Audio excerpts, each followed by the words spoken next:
Well, one of the benefits of studying vocational qualifications is you pick up practical experience while you're actually doing the course, which makes it more likely that you'll fit straight into industry and have more chance of getting a constructive career when you leave college. My course offers a lead into either a full-time job at the end of level 3 as a qualified technician, or it can earn certain amounts of UCAS points to then move on to a university course or HND.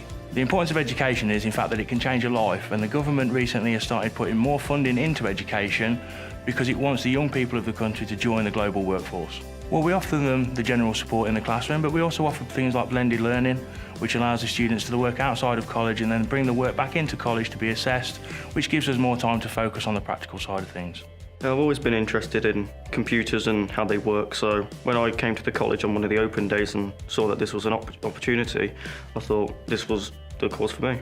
My course involves all computing sides of the hardware side, so it's all the inside and outside of the computers and making sure the computer's working properly. They support me with quiet classrooms and plenty of time to get all my work done and extra time outside of college as well to catch up if I need to.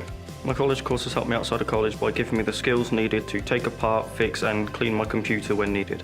My career aspirations are I'm hoping to eventually go into computing somewhere else, into like a big business and become a full-time engineer and help keep the systems going. Being a student at NWSLC is interesting to say the least. Many different things happen and there's loads of extracurricular activities you can do inside and outside of college. I started my story at NWSLC.